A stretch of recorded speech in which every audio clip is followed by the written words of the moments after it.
ਸਤਿ ਸ਼੍ਰੀ ਅਕਾਲ ਜੀ। Exam plus education ਤੇ ਤੁਹਾਡਾ ਸਾਰਿਆਂ ਦਾ ਬਹੁਤ-ਬਹੁਤ ਸਵਾਗਤ ਹੈ। ਅੱਜ ਆਪਾਂ ਜਨਵਰੀ 2026 ਦੇ ਕੁਝ ਖਾਸ ਕਰੰਟ ਅਫੇਅਰਸ ਤੇ ਨਜ਼ਰ ਮਾਰਾਂਗੇ, ਪਰ ਇੱਕ ਵੱਖਰੇ ਅੰਦਾਜ਼ ਵਿੱਚ। ਇਹ ਹੋਵੇਗੀ ਇੱਕ MCQ ਸਟਾਈਲ ਚੁਣੌਤੀ, ਜਿੱਥੇ ਨਾਲ-ਨਾਲ ਵਧੀਆ ਗ੍ਰਾਫਿਕਸ ਵੀ ਦੇਖਣ ਨੂੰ ਮਿਲਣਗੇ। ਤਾਂ ਫਿਰ ਚਲੋ ਸ਼ੁਰੂ ਕਰਦੇ ਹਾਂ। ਸ਼ੁਰੂਆਤ ਕਰਨ ਤੋਂ ਪਹਿਲਾਂ ਆਓ ਇਸ ਵਿਚਾਰ ਤੇ ਇੱਕ ਪਲ ਲਈ ਰੁਕੀਏ। ਇਹ ਸਾਨੂੰ ਯਾਦ ਦਿਲਾਉਂਦਾ ਹੈ ਕਿ ਗਿਆਨ ਦਾ ਸਫ਼ਰ ਵੀ ਸਫਲਤਾ ਵਰਗਾ ਹੀ ਹੈ, ਇਸ ਵਿੱਚ ਮਿਹਨਤ ਲੱਗਦੀ ਹੈ। ਤਾਂ ਚਲੋ ਇਸੇ ਜਜ਼ਬੇ ਨਾਲ ਅੱਜ ਦੀ ਚੁਣੌਤੀ ਦਾ ਸਾਹਮਣਾ ਕਰੀਏ। ਸਾਡਾ ਪਹਿਲਾ ਰਾਊਂਡ ਪੂਰੀ ਤਰ੍ਹਾਂ ਗਲੋਬਲ ਸਟੇਜ ਤੇ ਭਾਰਤ ਦੀ ਭੂਮਿਕਾ ਤੇ ਹੈ। ਆਪਾਂ ਦੇਖਾਂਗੇ ਕਿ ਅੰਤਰਰਾਸ਼ਟਰੀ ਅਰਥਵਿਵਸਥਾ ਅਤੇ ਸੰਬੰਧਾਂ ਵਿੱਚ ਭਾਰਤ ਕਿੱਥੇ ਖੜਾ ਹੈ। ਚਲੋ ਸ਼ੁਰੂ ਕਰਦੇ ਹਾਂ। ਤਾਂ ਸਭ ਤੋਂ ਪਹਿਲਾਂ ਇੱਕ ਵੱਡਾ ਆਰਥਿਕ ਸਵਾਲ। IMF ਯਾਨੀ ਕਿ ਇੰਟਰਨੈਸ਼ਨਲ ਮੋਨਿਟਰੀ ਫੰਡ ਪੂਰੀ ਦੁਨੀਆ ਦੀ ਆਰਥਿਕਤਾ ਤੇ ਨਜ਼ਰ ਰੱਖਦਾ ਹੈ। ਉਹਨਾਂ ਦੇ ਹਿਸਾਬ ਨਾਲ ਸਾਲ 2025-26 ਲਈ ਭਾਰਤ ਦੀ GDP ਗ੍ਰੋਥ ਰੇਟ ਕਿੰਨੀ ਰਹਿਣ ਦਾ ਅਨੁਮਾਨ ਹੈ। ਇਹ ਇੱਕ ਬਹੁਤ ਹੀ ਅਹਿਮ ਅੰਕੜਾ ਹੈ, ਪਤਾ ਹੈ? ਅਤੇ ਸਹੀ ਜਵਾਬ ਹੈ 7.3%। ਇਹ ਸੱਚਮੁੱਚ ਇੱਕ ਬਹੁਤ ਹੀ ਮਜ਼ਬੂਤ ਅੰਕੜਾ ਹੈ। ਇਸ ਦਾ ਮਤਲਬ ਇਹ ਹੈ ਕਿ ਭਾਰਤ ਦੁਨੀਆ ਦੀਆਂ ਸਭ ਤੋਂ ਤੇਜ਼ੀ ਨਾਲ ਵਧਣ ਵਾਲੀਆਂ ਵੱਡੀਆਂ ਅਰਥਵਿਵਸਥਾਵਾਂ ਵਿੱਚੋਂ ਇੱਕ ਬਣਿਆ ਹੋਇਆ ਹੈ। ਇਹ ਦਰਸਾਉਂਦਾ ਹੈ ਕਿ ਗਲੋਬਲ ਇਕਨੋਮਿਕ ਪਾਵਰ ਕਿਵੇਂ ਹੌਲੀ-ਹੌਲੀ ਬਦਲ ਰਹੀ ਹੈ। ਪਰ ਆਰਥਿਕ ਵਿਕਾਸ ਦਾ ਫਾਇਦਾ ਹਮੇਸ਼ਾ ਸਾਰਿਆਂ ਤੱਕ ਬਰਾਬਰ ਨਹੀਂ ਪਹੁੰਚਦਾ। ਵਰਲਡ ਇਕਨੋਮਿਕ ਫੋਰਮ ਦੀ ਸਾਲਾਨਾ ਮੀਟਿੰਗ ਵਿੱਚ ਇੱਕ ਰਿਪੋਰਟ ਆਉਂਦੀ ਹੈ ਜੋ ਇਸੇ ਮੁੱਦੇ ਨੂੰ ਚੁੱਕਦੀ ਹੈ। ਤਾਂ ਸਵਾਲ ਇਹ ਹੈ ਕਿ ਐਨੂਅਲ ਇਨਇਕੁਐਲਿਟੀ ਰਿਪੋਰਟ ਕੌਣ ਜਾਰੀ ਕਰਦਾ ਹੈ? ਇਹ ਰਿਪੋਰਟ ਜਾਰੀ ਕਰਦੀ ਹੈ ਆਕਸਫੈਮ ਇੰਟਰਨੈਸ਼ਨਲ। ਉਹਨਾਂ ਦੀ ਸਾਲਾਨਾ ਰਿਪੋਰਟ ਦੁਨੀਆ ਭਰ ਵਿੱਚ ਅਮੀਰੀ ਅਤੇ ਗਰੀਬੀ ਦੇ ਪਾੜੇ ਤੇ ਰੌਸ਼ਨੀ ਪਾਉਂਦੀ ਹੈ, ਜੋ ਅਕਸਰ ਵੱਡੇ-ਵੱਡੇ ਦੇਸ਼ਾਂ ਦੇ ਲੀਡਰਾਂ ਨੂੰ ਆਪਣੀਆਂ ਨੀਤੀਆਂ ਬਾਰੇ ਦੁਬਾਰਾ ਸੋਚਣ ਲਈ ਮਜਬੂਰ ਕਰਦੀ ਹੈ। ਚਲੋ ਹੁਣ ਗੱਲ ਕਰਦੇ ਹਾਂ ਇੱਕ ਰਣਨੀਤਿਕ ਸਾਂਝੇਦਾਰੀ ਦੀ, ਜੋ ਬਹੁਤ ਤੇਜ਼ੀ ਨਾਲ ਅੱਗੇ ਵਧ ਰਹੀ ਹੈ। ਭਾਰਤ ਅਤੇ UAE ਉਹਨਾਂ ਨੇ ਹਾਲ ਹੀ ਵਿੱਚ ਦੋ ਵੱਡੇ ਖੇਤਰਾਂ ਵਿੱਚ ਕੁਝ ਅਹਿਮ ਸਮਝੌਤੇ ਕੀਤੇ ਨੇ। ਕੀ ਅੰਦਾਜ਼ਾ ਲਗਾ ਸਕਦੇ ਹੋ ਕਿਹੜੇ? ਤਾਂ ਦੇਖੋ, ਇੱਕ ਤਾਂ ਹੈ ਊਰਜਾ ਦਾ ਸੌਦਾ।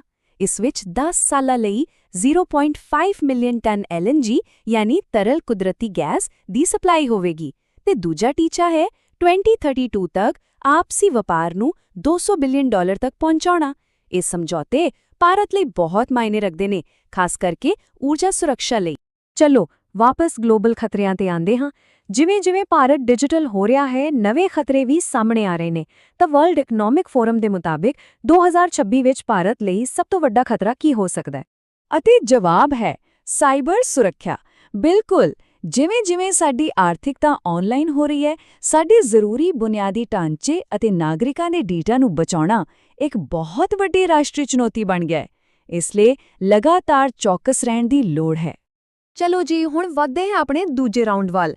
ਇਸ ਵਿੱਚ ਆਪਾਂ ਭਾਰਤ ਦੇ ਅੰਦਰ ਦੀਆਂ ਘਟਨਾਵਾਂ ਤੇ ਧਿਆਨ ਦੇਵਾਂਗੇ, ਯਾਨੀ ਕਿ ਘਰੇਲੂ ਨੀਤੀ, ਸੁਰੱਖਿਆ ਅਤੇ ਤਕਨਾਲੋਜੀ ਵਿੱਚ ਕੀ ਕੁਝ ਹੋ ਰਿਹਾ ਹੈ। ਇਹ ਸਵਾਲ ਪੇਸਾ ਐਕਟ ਨਾਲ ਜੁੜਿਆ ਹੈ, ਜੋ ਕਬਾਇਲੀ ਇਲਾਕਿਆਂ ਵਿੱਚ ਸਵੈ ਸ਼ਾਸਨ ਨੂੰ ਮਜ਼ਬੂਤ ਕਰਨ ਲਈ ਬਣਾਇਆ ਗਿਆ ਸੀ। ਸੋਚੋ, ਇਸ ਕਾਨੂੰਨ ਦੇ ਬਣਨ ਤੋਂ ਲਗਭਗ 25 ਸਾਲ ਬਾਅਦ ਕਿਹੜੇ ਸੂਬੇ ਨੇ ਹਾਲ ਹੀ ਵਿੱਚ ਇਸ ਦੇ ਨਿਯਮਾਂ ਨੂੰ ਲਾਗੂ ਕੀਤਾ ਹੈ? ਸਹੀ ਜਵਾਬ ਹੈ ਝਾਰਖੰਡ। ਇਸ ਕਦਮ ਦਾ ਮਕਸਦ ਕਬਾਇਲੀ ਭਾਈਚਾਰਿਆਂ ਨੂੰ ਉਨ੍ਹਾਂ ਦੇ ਆਪਣੇ ਕੁਦਰਤੀ ਸੋਮਿਆਂ ਅਤੇ ਸਥਾਨਕ ਸ਼ਾਸਨ ਤੇ ਜ਼ਿਆਦਾ ਕੰਟਰੋਲ ਦੇ ਕੇ ਸ਼ਕਤੀਸ਼ਾਲੀ ਬਣਾਉਣਾ ਹੈ। ਇਹ ਇੱਕ ਬਹੁਤ ਵੱਡਾ ਕਦਮ ਹੈ। ਹੁਣ ਗੱਲ ਕਰਦੇ ਹਾਂ ਵਾਤਾਵਰਣ ਨੀਤੀ ਦੀ।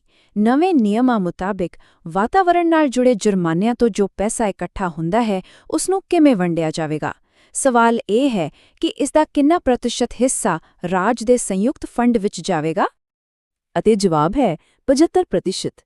ਇਸ ਨੀਤੀ ਦੇ ਬਦਲਾਅ ਨਾਲ ਇਹ ਯਕੀਨੀ ਬਣਾਇਆ ਜਾ ਰਿਹਾ ਹੈ ਕਿ ਰਾਜਾਂ ਕੋਲ ਵਾਤਾਵਰਣ ਦੀ ਸੁਰੱਖਿਆ ਲਈ ਜ਼ਿਆਦਾ ਫੰਡ ਹੋਣ, ਤਾਂ ਜੋ ਉਹ ਸਥਾਨਕ ਪੱਧਰ ਤੇ ਵਾਤਾਵਰਣ ਦੀਆਂ ਸਮੱਸਿਆਵਾਂ ਨੂੰ ਸਿੱਧੇ ਤੌਰ ਤੇ ਹੱਲ ਕਰ ਸਕਣ। ਇੱਥੇ ਦੋ ਰਾਸ਼ਟਰੀ ਪਹਿਲਕਦਮੀਆਂ ਤੇ ਇੱਕ ਝਾਤ ਮਾਰਦੇ ਹਾਂ। ਸੁਰੱਖਿਆ ਦੇ ਖੇਤਰ ਵਿੱਚ CISF Vande Mataram coastal cyclothon ਦਾ ਆਯੋਜਨ ਕਰ ਰਹੀ ਹੈ, ਤੇ ਦੂਜੇ ਪਾਸੇ ਤਕਨਾਲੋਜੀ ਵਿੱਚ CDOT ਨੇ ਆਪਣੇ ਦੇਸੀ ਸੈੱਲ ਬ੍ਰੌਡਕਾਸਟ ਸਿਸਟਮ ਲਈ ਵਕਾਰੀ ਐਸਕੋਚ ਅਵਾਰਡ ਜਿੱਤਿਆ ਹੈ, ਜੋ ਐਮਰਜੈਂਸੀ ਚੇਤਾਵਨੀਆਂ ਲਈ ਬਹੁਤ ਜ਼ਰੂਰੀ ਤਕਨੀਕ ਹੈ। ਲਓ ਜੀ, ਆ ਗਏ ਆਪਾਂ ਆਪਣੇ ਆਖਰੀ ਦੌਰ ਤੇ। ਇਸ ਵਿੱਚ ਆਪਾਂ ਕੁਝ ਖਾਸ ਲੋਕਾਂ, ਪ੍ਰਾਪਤੀਆਂ ਅਤੇ ਮੀਲ ਪੱਥਰਾਂ ਤੇ ਤੇਜ਼ੀ ਨਾਲ ਨਜ਼ਰ ਮਾਰਾਂਗੇ। ਚਲੋ ਦੇਖਦੇ ਹਾਂ ਇਹਨਾਂ ਵਿੱਚੋਂ ਕਿੰਨੇ ਤੁਹਾਡੇ ਧਿਆਨ ਵਿੱਚ ਆਏ। ਪਹਿਲਾਂ ਖੇਡਾਂ ਦੀ ਦੁਨੀਆ ਤੋਂ ਬੀਜਿੰਗ 올림픽 ਵਿੱਚ ਤਗਮਾ ਜਿੱਤਣ ਵਾਲੇ ਵਿਜੇਂਦਰ ਸਿੰਘ ਨੂੰ ਏਸ਼ੀਅਨ ਬਾਕਸਿੰਗ ਕਾਉਂਸਲ ਦਾ ਮੈਂਬਰ ਬਣਾਇਆ ਗਿਆ ਹੈ। ਇਹ ਭਾਰਤੀ ਮੁੱਕੇਬਾਜ਼ੀ ਲਈ ਇੱਕ ਵੱਡੇ ਮਾਣ ਵਾਲੀ ਗੱਲ ਹੈ। ਅੱਗੇ ਫੈਸ਼ਨ ਦੀ ਦੁਨੀਆ ਦੇ ਇੱਕ ਮਹਾਨ ਸਿਤਾਰੇ ਵੈਲੈਂਟੀਨੋ ਗਾਰਵਾਨੀ ਨੂੰ ਯਾਦ ਕਰਦੇ ਹਾਂ, ਜਿਨ੍ਹਾਂ ਦਾ 93 ਸਾਲ ਦੀ ਉਮਰ ਵਿੱਚ ਦੇਹਾਂਤ ਹੋ ਗਿਆ। ਉਹਨਾਂ ਦਾ ਕੰਮ ਫੈਸ਼ਨ ਜਗਤ ਵਿੱਚ ਹਮੇਸ਼ਾ ਯਾਦ ਰੱਖਿਆ ਜਾਵੇਗਾ। ਚਲਦੇ ਹਾਂ ਸਮੁੰਦਰਾਂ ਵੱਲ। ਭਾਰਤੀ ਜਲ ਸੈਨਾ ਦਾ ਕਿਹੜਾ ਜਹਾਜ਼ 10 ਮਹੀਨਿਆਂ ਦੀ ਲੰਬੀ ਸਮੁੰਦਰੀ ਮੁਹਿੰਮ ਲੋਕਾਯਨ 26 ਤੇ ਨਿਕਲਿਆ ਹੈ? ਉਸ ਦਾ ਨਾਮ ਹੈ INS ਸੁਦਰਸ਼ਨੀ। ਅਤੇ ਅੰਤ ਵਿੱਚ ਦੋ ਛੋਟੇ ਪਰ ਮਹੱਤਵਪੂਰਨ ਤੱਥ। ਇੱਕ, ਕੁੰਭਲਗੜ੍ਹ ਵਾਈਲਡਲਾਈਫ ਸੈਂਚੁਰੀ ਅਰਾਵਲੀ ਪਰਬਤ-ਲੜੀ ਵਿੱਚ ਹੈ ਅਤੇ ਦੂਜਾ, ਇੱਕ ਗਲੋਬਲ ਰੈਂਕਿੰਗ ਵਿੱਚ ਭਾਰਤ ਨੇ ਜ਼ਿੰਮੇਵਾਰ ਰਾਸ਼ਟਰ ਸੂਚਕਾਂਕ 2026 ਵਿੱਚ 16ਵਾਂ ਸਥਾਨ ਹਾਸਿਲ ਕੀਤਾ ਹੈ। ਤਾਂ ਇਹ ਸੀ ਅੱਜ ਦੀ ਚੁਣੌਤੀ। ਅਸੀਂ ਇਹ ਜਨਵਰੀ 2026 ਦੇ ਕੁਝ ਵੱਡੇ ਪੁਆਇੰਟਸ ਦੇਖੇ, ਆਰਥਿਕ ਵਿਕਾਸ, ਨਵੀਆਂ ਸਾਂਝੇਦਾਰੀਆਂ ਅਤੇ ਦੇਸ਼ ਦੇ ਅੰਦਰ ਕੁਝ ਅਹਿਮ ਬਦਲਾਵ। ਪਰ ਇਹ ਤਾਂ ਸਿਰਫ ਇੱਕ ਮਹੀਨੇ ਦੀ ਕਹਾਣੀ ਹੈ।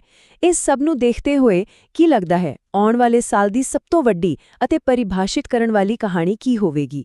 ਇਸ ਬਾਰੇ ਜ਼ਰੂਰ ਸੋਚੋ। ਸਾਡੇ ਨਾਲ ਜੁੜਨ ਲਈ ਬਹੁਤ ਧੰਨਵਾਦ।